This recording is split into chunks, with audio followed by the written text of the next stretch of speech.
EPS 95 pension से जुड़े देश के तमाम सीनियर सिटीजन, ट्रेड यूनियन के कर्मचारी, चीनी मिल वर्कर, बुजुर्ग लोग और हमारे अभिभावक, गार्जियन, पेंशनधारी साथियों, आप सबों को जो है कि एक बड़ी खबर अभी जो है कि आपको स्क्रीन पर दिखाने और सुनाने जा रहे हैं, जिससे आपको लग जाएगा कि आज गणतंत्र दिवस से पहले क्या घोषणाएं और गणतंत्र दिवस के महीनों बाद आज क्या घोषणाएं जो है कि हुई है और तमाम तरह के जो है कि फैसले लिए गए हैं और उससे जुड़ा हुआ आज का जो है कि ताजा अपडेट आपके लिए जानना बहुत आवश्यक है। सबसे पहले इस खबर को देखने के पहले इस ऑडियो क्लिप को सुनने और समझने का काम कीजिए। मैं हेमा मालिनी बोल रही हूँ।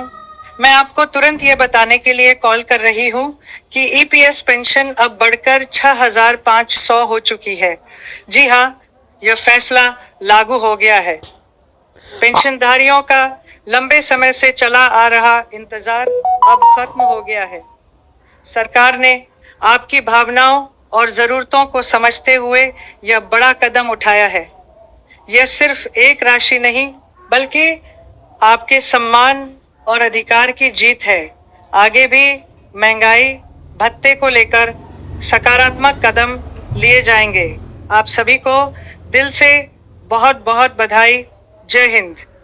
तो अभी आपने स्वयं अपने कानों से सुनने का काम किया। सांसद हेमा मालिनी जी ने जो है कि आपको संबोधित करते हुए उनका कॉल का ऑडियो वायरल हो रहा है, जिसमें वह बातें कर रही है, संबोधित कर रही है, क्योंकि सांसद हेमा मालिनी सत्ता पक्ष यानी कि केंद्र की मोदी सरकार की पार्टी की भाजपा सांसद है, जो कि मथुरा से कई बार चुनाव जीतने के बाद संसद पहुंची है।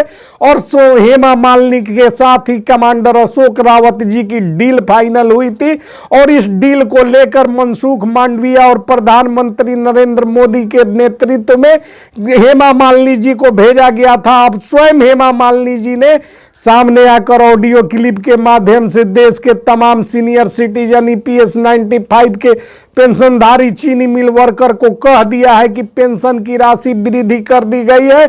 इस बयान का जो है कि आप लोग जो है कि स्वयं ऑडियो क्लिप सुनने का काम कर चुके हैं और आपको बता देना चाहते हैं कि आपको धैर्य खो चुके थे।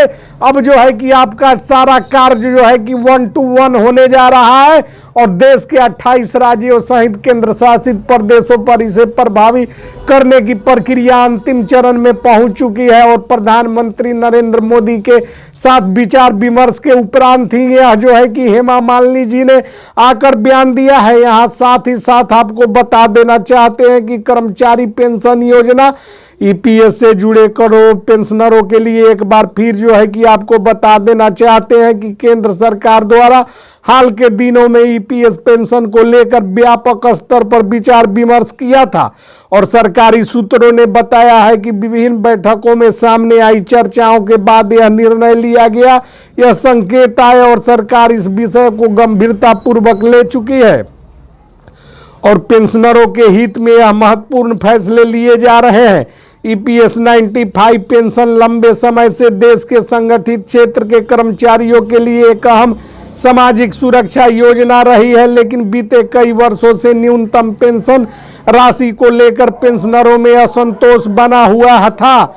मौजूदा समय में मिलने वाली पेंशन को बढ़ाने को लेकर केंद्र सरकार के तहत ज्ञापन और मुकाबले काफी कम मानी जा रही थी, क्योंकि राशि जो है कि इसलिए ज्ञापन सौंपे थे ताकि जो है कि राशि कुछ है ही नहीं, मिल ही नहीं रहा है, उसको नहीं मानकर चलिए जो 1,000 रुपए मिल रहे थे। और उसी के बाद केंद्र सरकार पर दबाव बना और सांसद हेमा मालिनी ने आकर यह ऑडियो जारी करने का काम किया है। सूत्रों के अनुसार केंद्र सरकार से संबंधित मंत्रालयों और विभागों के बीच ईपीएस पेंशन को लेकर विस्तार से चर्चा की गई और इस विचार विमर्श में यह बात सामने आई कि पेंशनरों की आर्थिक स्थिति को मजबूत करना समय की जरूरत है, खासकर वे पेंशनर जो पूरी तरह ईपीएस 95 पेंशन पर निर्भर हैं, लेकिन उनको समझिए कि कुछ भी नहीं दिया जा रहा था। उनके लिए किसी ठोस समाधान की आवश्यकता महसूस की जा रही थी। सरकारी बैठकों में यह भी चर्चा हुई कि ईपीएस 95 पेंशन योजना में सुधार कर इसे अधिक व्यवहारिक और लाभकारी बनाया जाए। तब जाकर केंद्र सरकार इस ठोस कदम को लेकर सामने आई है, जहां जो है कि सांसद हेमा मालिनी को आगे किया गया है और हेमा मालिनी ने स्वयं सारे सबूत पेश कर दिए हैं और सारी बातों को जो है कि स्पष्ट करते हुए ऑडियो क्लिप जारी किया है। और इस ऑडियो क्लिप के बाद संशय के बादल छट चुके हैं और बात तय हो चुकी है, निर्णय क्लियर है।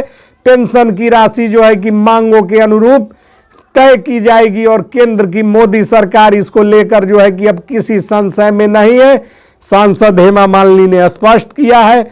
सूत्रों के अनुसार केंद्र सरकार के मंत्रालय और विभागों के बीच सरकारी बैठक में यह भी चर्चा हुआ कि ईपीएस योजना में सुधार कर इसे अधिक व्यवहारिक और लाभकारी बनाया गया है।